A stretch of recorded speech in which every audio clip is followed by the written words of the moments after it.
आपको याद होगा कि जब आप लोग कभी स्कूल में पढ़ते थे तो हमारे टीचर्स हमें प्रधानमंत्री पे ऐसे लिखने के लिए कहा जाता है कि यदि आप प्रधानमंत्री होते तो आप क्या करते।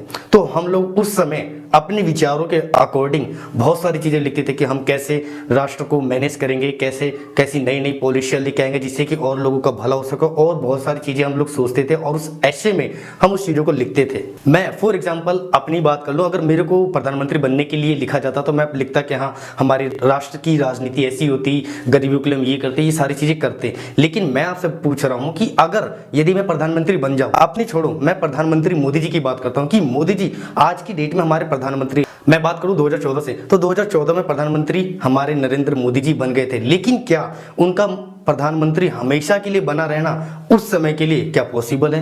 क्या वो एक बार प्रधानमंत्री बन गए तो क्या जिंदगी भर वो प्रधानमंत्री बने रहेंगे? क्या उनके जो आलोचक हैं उनको उस कुर्सी से हटाने के लिए अलग अलग राजनीति नहीं अपनाते? क्या उनके जो सपोर्टर्स हैं, सपोर्टर्स तो उनको सपोर्ट करते हैं, लेकिन क्या उनके विरोधी पक्ष में कोई नहीं है जो कि उनको उनकी जगह से हटाने के लिए प्रयास करते रहते हैं? जी नहीं, प्रधानमंत्री मोदी जी को भी उनके पद से हटाने के लिए उनके जितने विरोधी है कुछ ना कुछ अलग अलग तरीके से कांड करते रहते हैं, राजनीति अपनाते रहते हैं, जिससे कि कैसे भी उनके सपोर्टर्स उनके खिलाफ हो और उनका वोट बैंक खत्म हो। इसी तरह हमारे बिजनेस में भी होता है कि अगर हम बिजनेस में किसी एक स्टेज पे पहुंच जाए, उस स्टेज पे पहुंचने के बाद क्या हमारा उस स्टेज पे हमेशा के लिए बना रहना पॉसिबल है? जी नहीं, बिल्कुल भी नहीं। इसके बाद हमारे जितने भी कॉम्पिटिटर होते हैं वो भी कोई ना कोई राजनीति, कोई ना कोई ऐसी गतिविधियां करते रहते हैं जिससे कि हमें हमारी स्टेज से हटा जाए या हमें स्टेज से नीचे गिरा दिया जाए। वो भी नहीं चाहते कि हम उस स्टेज से और आगे मूव करें। यही स्थिति हर जगह होती है। लेकिन मैं आपके सामने कॉर्पोरेट चाणक्य बुक से कि हम कैसे अपने बिजनेस को नंबर 1 पे बनाए रखें और हम ऐसे कौन कौन सी चीजों को फॉलो करें जिससे कि हम भी अपने बिजनेस में नंबर 1 की पोजीशन पे बने रहें, उससे नीचे ना जाए। Hello everyone, this is Vicky Rajput. ये वीडियो कॉर्पोरेट चाणक्य बुक का सीरीज का दूसरा पार्ट है। अगर आपने पहला पार्ट नहीं देखा तो आपको लिंक में डिस्क्रिप्शन में कहीं ना कहीं आपको वीडियो जरूर मिल जाएगी, प्लीज उस वीडियो को जरूर देखें। इस वीडियो के अंदर मैं कॉर्पोरेट चाणक्य बुक की समरी तो नहीं करना चाहता, क्योंकि किसी भी बुक्स को लिखने के लिए 5 से 6 साल का समय लगता है उस बुक्स को लिखने के लिए, और उस 5 से 6 साल के अंदर ऑथर 20 से 25 साल का एक्सपीरियंस हमारे लिए 200-300 पेजेस की बुक्स के अंदर रख देते हैं। अब आप खुद सोचो कि किसी के 20 से 25 साल का एक्सपीरियंस प्लस 4 से 5 साल बुक्स को लिखने का समय, उससे का मतलब कि 25 से 30 साल का समय उसने एक बुक्स को 200-300 पेजेस के अंदर लिखने में समय लगाया, और उस बुक्स को 10 से 15 मिनट की वीडियोस के अंदर समराइज करना एक तरफ से तो बुक्स के लिए अन्याय है, और जो बुक्स लवर होंगे उनको भी ये चीज पसंद नहीं होगी। मैं खुद एक बुक लवर हूं, मैं भी बुक्स पढ़ता हूं, तो मेरे को भी कभी कभी कहने की ये चीज कमी लगती है कि हम किसी बुक्स को 10 से 15 मिनट के अंदर कैसे समराइज कर सकते हैं। इसलिए मैं आपके लिए बुक समरी नहीं, बुक सीरीज देना चाहता हूं जिससे कि आपको उस बुक्स की proper knowledge step by step आपको मिलती रहे। अगर चैनल पे पहली बार है तो प्लीज चैनल को सब्सक्राइब करके नोटिफिकेशन बेल को हिट जरूर करें, जिससे कि इस सीरीज का अगला पार्ट जब भी आता है आपको सबसे पहले मिले। तो कैसे हम अपने बिजनेस में नंबर 1 की पोजीशन पे बने रहेंगे? क्योंकि कॉम्पिटिटर भी नहीं चाहता कि हम भी उस स्टेज पे बने रहें, तो वो भी कुछ ना कुछ ऐसी गतिविधियां करते रहते हैं जिससे कि हम भी अपने स्टेज से नीचे गिर सके, जिससे कि वो भी अपने प्रोडक्ट और सर्विसेज को आगे की ओर ले जा सके। तो हम कैसे अपने बिजनेस को स्टेबल रख सकते हैं, अपने बिजनेस को नंबर 1 कुर्सी पे बनाए रख सकते हैं?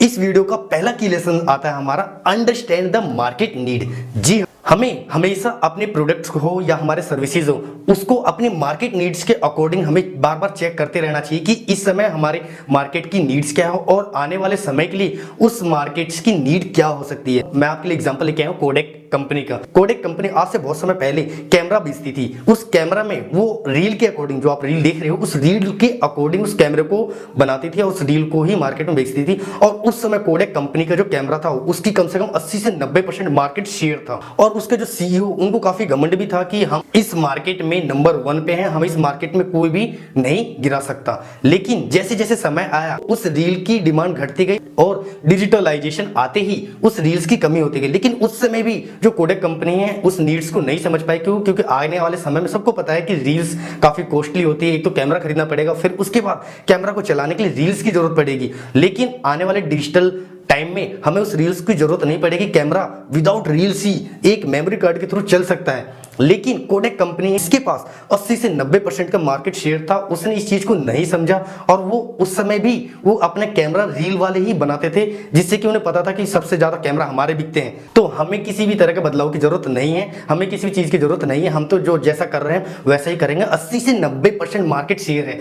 लेकिन आने वाले समय में आपको रिजल्ट पता है कि कोडेक कंपनी का कैमरा रील के साथ अब कोई खरीदता ही नहीं है, रील को कोई यूज भी नहीं करता है। क्यों? क्योंकि कैमरा के लिए कॉस्टिंग अलग और रील के लिए कॉस्टिंग अलग, और फिर उस रील को फिर दोबारा यूज भी नहीं कर सकते। तो क्यों कोई वो कैमरा रील वाला खरीदेगा? विदाउट रील वाला, चिप वाला, माइक्रो एचडी कार्ड वाला कैमरा क्यों नहीं खरीदेगा? जी हाँ, हमें भी अपने प्रोडक्ट हो, सर्विसेज हो, उसको अपनी मार्केट नीड्स के अकॉर्डिंग उसको अपडेट करते रहना चाहिए, जिससे कि ऐसा ना हो कि हम भी कोडेक कंपनी की तरह आने वाले टाइम में हम भी मार्केट से गायब हो जाए, जिस तरह से कोडेक मार्केट से एक तरह से गायब ही हो गया। हम भी ऐसी गलती ना करें। हमें भी अपने बिजनेस में नंबर 1 बने रहने के लिए सबसे पहले हमें अपनी मार्केट नीड्स को अच्छी तरह से आइडेंटिफाई करते रहना चाहिए और उसको आने वाले समय के लिए अपडेट करते रहना चाहिए। एंड मोस्ट इंपॉर्टेंट सेकंड की लेसन आता है हमारा, डोंट फॉरगेट ओल्ड कस्टमर। जी हाँ, बहुत से लोग अपने बिजनेस में नए नए कस्टमर एक्वायर करने के लिए काफी मार्केटिंग में पैसे खर्च करते हैं, न्यूज़पेपर में, एड में, काफी जगह खर्च करते हैं, जिससे कि हमारे पास नए कस्टमर्स आ जाए। लेकिन वो धीरे धीरे क्या करते हैं, जैसे उनके पास नया कस्टमर आया तो पुराने कस्टमर्स को भूल जाते हैं, जो कि सबसे बड़ी मिस्टेक्स है। हमें अपने पुराने कस्टमर को कभी नहीं भूलना चाहिए। बेशक उसने हमें एक बार काम दे दिया, हमने उससे सर्विसेज दे दी, हमने उसको प्रोडक्ट दे दिया, अब इसका मतलब ये नहीं कि वो दोबारा हमसे वो प्रोडक्ट नहीं खरीदना चाहेगा या दोबारा ऐसा सर्विसेज नहीं लेनी पड़ेगी। मान लो मेरे पास कोई भी प्रोडक्ट और सर्विसेज जो कि आदमी एक ही बार यूज करता हूं, मान लो, तो भी इससे क्या आने वाले समय के बाद वो जो मेरा पुराना कस्टमर किसी और को क्या वो मेरे प्रोडक्ट सर्विस के लिए रिकमेंड नहीं कर सकता? जी नहीं, बिल्कुल। वो अगर हम उस ओल्ड कस्टमर को भी, पुराने कस्टमर को भी अच्छी तरह से ध्यान रखें कि हमारे पुराने कस्टमर, उनको भी अच्छी तरह से रिमेंबर करें, तो वो भी आने वाले समय में अगर मेरी प्रोडक्ट और सर्विसेज अगर एक ही बार यूज करने वाली हो तो शायद ना भी खरीदे, लेकिन शायद किसी और को तो रिकमेंड कर सकता है हमारे प्रोडक्ट और सर्विसेज के लिए। तो इसलिए हमें भी अपने कस्टमर्स को, पुराने कस्टमर्स को भूलना नहीं चाहिए, उनको हमें हमारे प्रति लॉयल बना के रखना चाहिए, जिससे कि वो आगे हमें और भी आगे रिकमेंड करते रहे और हम अपने मार्केट में बने रहें, अपने बिजनेस में बने रहें, जिससे कि हमारे पास नए कस्टमर आए और पुराने कस्टमर कुछ और नए कस्टमर्स को लेके आते रहें। जी हाँ, इस वीडियो को थर्ड की लेसन आता है हमारा most important, problem solving quickly. जी हाँ, इस बुक के अकॉर्डिंग, कॉर्पोरेट चैनल के बुक्स के अकॉर्डिंग भी हमें इसमें 2 कैटेगरी के अकॉर्डिंग हमें प्रॉब्लम सॉल्व करने के लिए कहा गया। पहला आता है हमारा ऑर्गेनाइजेशन में काम करने वाले लोगों के लिए, और दूसरा पर्सपेक्टिव है हमारा कस्टमर के रिगार्डिंग, कि अगर कोई भी बिजनेस ओनर उसको साफ साफ अच्छी तरह से पता है कि अगर उसके बिजनेस में जो काम करने वाले लोग हैं, अगर उन सभी ने एक तरफ काम करना छोड़ दिया तो उसका बिजनेस ठप हो जाएगा। मैं अपना एक एग्जांपल ले लूं, मेरे स्कूल है, अगर उस स्कूल में 12 से 13 टीचर्स है जो काम कर रहे हैं, अगर उन 12-13 टीचर्स ने एक साथ काम छोड़ दिया तो क्या मैं अपने पूरे स्कूल को अकेला चला सकता हूं? क्या मैं उन सभी बच्चों को अकेला पढ़ा सकता हूं? जी नहीं, बिल्कुल नहीं। तो उसी तरह एक बिजनेस को नंबर 1 रहने के लिए, उसको नंबर 1 की पोजीशन को सस्टेन करने के लिए हमें अपने ऑर्गेनाइजेशन में काम करने वाले लोगों को भी अच्छी तरह से ध्यान रखना चाहिए कि वो किस तरह से काम कर रहे हैं, और उनकी जो भी प्रॉब्लम्स आती है, अगर उनके बीच कोई मतभेद होता है, कोई भी ऐसी बात होती है उनके बीच में ही, तो मेरे को तुरंत के तुरंत उसको सॉल्व करना चाहिए, तुरंत के तुरंत वहां जाके उनकी समस्याओं का समाधान करना चाहिए। लेकिन दूसरे कस्टमर पर्सपेक्टिव से देखा जाए तो कस्टमर के बीच में भी मेरे बिजनेस के रिगार्डिंग कोई भी ऐसी कंप्लेन आती है जिसको मेरे को तुरंत के तुरंत पता चले, तो मेरे को भी उसको तुरंत के तुरंत उसका समाधान करना चाहिए। अगर मैंने कस्टमर का भी ध्यान नहीं रखा तो मान लो मेरे पास जो भी स्टूडेंट्स हैं जो मेरे पास आ रहे हैं, अगर उनके पेरेंट्स को कोई कंप्लेन होती है, कोई बड़ी विपदा होती है स्कूल से रिगार्डिंग, और अगर उनकी प्रॉब्लम को सॉल्व नहीं किया गया, तो क्या वो कस्टमर, वो पेरेंट्स मेरे लिए हमेशा के लिए बने रहेंगे? जी नहीं। अगर उसकी भी कोई समस्या हुई तो मेरे को तुरंत के तुरंत समाधान निकालना पड़ेगा। लेकिन एक बिजनेस लीडर को अच्छी तरह से पता है कि उसके बिजनेस को चलाने के लिए, उस ऑर्गेनाइजेशन को चलाने के लिए उसमें जो काम कर रहे लोग हैं उनकी भी बहुत जरूरत है, और साथ में कस्टमर्स की भी जरूरत है। क्यों? क्योंकि जो भी बिजनेस आता है वो कस्टमर्स के अकॉर्डिंग ही आता है, कस्टमर की वजह से ही आता है। लेकिन अगर ऑर्गेनाइजेशन में जो काम करने वाले लोग हैं, अगर वही निकम्मे होगा, उनके बीच में विवाद होगा, सबने काम छोड़ दिया, तो भी उसका बिजनेस ठप है। तो एक बिजनेस लीडर को दोनों ही पर्सपेक्टिव को अच्छी तरह से ध्यान रखना पड़ेगा, और इनके बीच में जो भी मतभेद होते हैं उनको तुरंत के तुरंत क्विकली सॉल्व करना चाहिए। जी हाँ, किसी भी बिल्डिंग्स को बनाने के लिए, किसी बढ़िया बिल्डिंग को बनाने के लिए जिसपे हम 5 से 10 माला खड़े कर सके, उसके लिए कम से कम पिलर्स, कॉलम की जरूरत पड़ती है। उसी तरह किसी भी बिजनेस को बनाने के लिए 7 पिलर्स की जरूरत पड़ती है। वो 7 पिलर कौन से हैं, हम इस वीडियो सीरीज का अगले पार्ट में डिस्कस करेंगे। इस चैनल पे पहली बार है, प्लीज चैनल को सब्सक्राइब करके नोटिफिकेशन बेल को हिट जरूर करें, जिससे कि इस वीडियो की सीरीज का अगला पार्ट जब भी आए कि हम कैसे अपने बिजनेस को बना सके, उस बिजनेस को स्टेबल कर सके, उसको अगले लेवल के लिए स्केल कर सके, उन 7 पिलर्स के बारे में हम डिस्कस करें और 7 पिलर्स को जाने, उसके लिए चैनल को सब्सक्राइब करके रखें। अब हम आ जाते हैं नेक्स्ट की लेसन पे। जो हमारा अगला की लेसन है वो है हमारा आर्ट ऑफ पनिशमेंट। पुराने जमाने में कोई राजा अपनी प्रजा को अगर बहुत दंड देती है, उसको सताती है, तो प्रजा के मन में भय बना रहता है और वो कोई भी काम अच्छी तरह से नहीं कर पाते हैं। लेकिन अगर राजा अपनी प्रजा को दंड ना दे तो भी प्रजा उस राजा को सम्मान नहीं देता है। वो भी सोचते हैं कि ये राजा ऐसे ही है, वही है, इसको इज्जत करने की जरूरत नहीं है, कोई सजा मिलने वाली नहीं है। ये भी उस राजा के लिए सही नहीं है। एक अच्छा राजा होता है जो कि न्यायपूर्वक किसी भी प्रजा को दंड देता है जो कि उसके अकॉर्डिंग एकदम सही हो। जी हाँ, इसी तरह हमें अपने बिजनेस में अगर हमने अपने बिजनेस में अपने एम्प्लॉइज को काम कर रहे हैं, उनको अगर हमने उनके हिसाब से उनके अकॉर्डिंग अगर उनको पनिश नहीं किया गया तो वो हमें निकम्मा समझेंगे और वो हमें सोचेंगे कि भाई ये बिजनेस तो ऐवे ही है, इसमें कोई फर्क नहीं पड़ता, टाइम से आओ नहीं आओ इससे कोई फर्क नहीं पड़ता, जैसा चल रहा है वैसा चलने दो। तो वो भी हमारे बिजनेस को रिस्पेक्ट नहीं देगा और बस खाली आएगा, काम करेगा और अपनी सैलरी बनाएगा।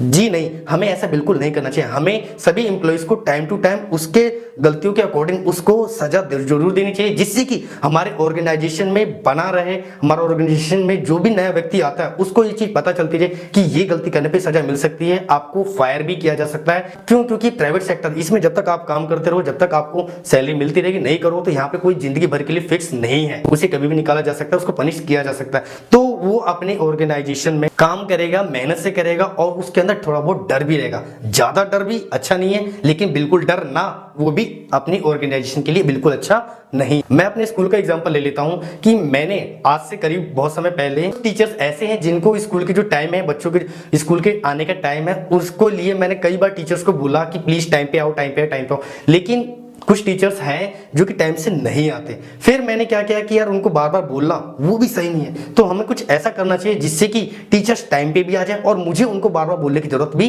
ना पड़े। तो मैंने क्या किया, एक नोटिस निकाला, उस नोटिस में मैंने ऊपर लिख दिया 5 मिनट रूल और उसके नीचे लिख दिया कि कोई भी टीचर हमारे ऑर्गेनाइजेशन में वो कभी भी किसी भी समय आ सकता है, उसको मेरी तरफ से कोई समस्या नहीं है। तो टीचर्स ने वो बात देख के काफी खुश हो गए कि अब तो चलो कोई भी टाइम बाउंडेशन नहीं हो, कभी भी कैसे भी आ सकता है। फिर उसके बाद मैंने एक लाइन और जोड़ दी जो कि मैंने ऊपर लिख रखा था हेडिंग में 5 मिनट रूल, कि मैंने उसके नीचे साफ साफ लिख दिया कि जो भी टीचर जितने मिनट लेट आता है उसको 5 मिनट से गुना करके उसको छुट्टी के बाद उतने समय के लिए ऑर्गेनाइजेशन में एक्स्ट्रा काम करना पड़ेगा। और मां कसम मेरे को फिर अगले दिन से किसी टीचर्स को बोलना नहीं पड़ा कि आप टाइम से आओ, सारे टीचर्स टाइम पे आते रहे। एक दो टीचर्स है जो 1-2 मिनट लेट भी हो जाते तो वो 1-2 मिनट को 5 से गुना करते तो 10 मिनट लेट हो जाते, तो 10 मिनट के लिए भी छुट्टी के टाइम रुकते और पूछते कि सर इस 10 मिनट के अंदर हमें क्या काम करना है। तो हमें भी अपने बिजनेस में आर्ट ऑफ पनिशमेंट कैसे अप्लाई कर सकते हैं, किस हिसाब से कर सकते हैं, वो आप लोग खुद ब्रेनस्टॉर्म करो और उस चीज को अप्लाई करो, लेकिन अप्लाई जरूर करो। हमें अपने ऑर्गेनाइजेशन को आगे नेक्स्ट लेवल पे मूव करने के लिए ये सारी चीजें जरूरत है। And last but not least most and important की लेसन आता है हमारा, कीप प्राइवेसी। जी हाँ, हमें अपने कुछ सूचनाएं होती हैं उसको बिल्कुल प्राइवेसी में रखना चाहिए कि कुछ सभी ऑर्गेनाइजेशन में बहुत सारी ऐसी चीजें होती हैं जिससे कि हमें दूसरे लोगों से, एम्प्लॉइज से शेयर नहीं करना चाहिए, या फिर कोई भी ऐसा बंदा हो उसके साथ शेयर नहीं करना चाहिए। क्यों? क्योंकि अगर मैंने अपने बिजनेस के अकॉर्डिंग कुछ ऐसी बातें हैं जो कि मैंने किसी थर्ड पर्सन से या फिर अपने एम्प्लॉय से किसी से भी शेयर किया तो वो मेरे आने वाले समय के लिए, आने वाले मेरे बिजनेस के लिए वो नुकसानदेह हो सकता है। क्यों? क्योंकि अगर सपोज दैट मैंने ही अपने बिजनेस के बारे में किसी को कुछ गोपनीय चीजें, कुछ पर्सनल चीजें उसको बता दी, तो मेरे को क्या है कि उससे आने वाले टाइम में उस पर्सन से डर रहेगा कि कहीं वो राज किसी और के सामने ना बोल दे। तो मैं उससे एक तो डर के रहूंगा और साथ में मेरे को उससे झुकना भी पड़ेगा। मेरे यहाँ अगर मान लो कोई काम कर रहा है, अगर मैंने अपनी बिजनेस की कुछ पर्सनल चीजें उसको बता दी तो मुझे को हमेशा उससे डर रहेगा कि ये पर्सनल चीजें ये किसी और एम्प्लॉय को ना बता दे और वो एम्प्लॉय किसी और को ना बता दे, इससे मेरा बिजनेस स्टॉप हो सकता है, रुक सकता है। तो आप भी अपने बिजनेस में ऐसी गलती ना करें, अपने कुछ प्राइवेसीज को अपने तक ही सीमित रखें या फिर किसी ऐसे लोगों के साथ शेयर करें जो कि आपके साथ पार्टनर हो उस बिजनेस में, जिससे कि वो भी नहीं चाहेगा कि उसका बिजनेस ठप हो। इसलिए हमें भी अपने बिजनेस की प्राइवेसी को सेफ रखना चाहिए, किसी और के साथ शेयर नहीं करना चाहिए। और हमें किसी बिल्डिंग को 7 से 8 माले की बिल्डिंग बनाने के लिए हमें पिलर्स की जरूरत पड़ती है, कॉलम्स की जरूरत पड़ती है, जिससे कि हमारी वो बिल्डिंग टिकी रहे और बिल्डिंग गिरे नहीं। उसी तरह हमें भी अपने बिजनेस को बनाने के लिए ऐसे 7 पिलर्स की आवश्यकता है जिससे कि मेरी बिजनेस की नींव मजबूत हो और उस बिजनेस को आने वाले समय कोई नुकसान हो, बिजनेस गिरे नहीं, आगे टिका रहे। तो 7 पिलर्स कौन से हैं हम अगले इस वीडियो की सीरीज के अगले पार्ट में जरूर डिस्कस करेंगे। तो प्लीज चैनल को सब्सक्राइब करके नोटिफिकेशन बेल को हिट जरूर करें, जिससे कि इस वीडियो की सीरीज का अगला पार्ट जब भी है सबसे पहले आप तक पहुंचे।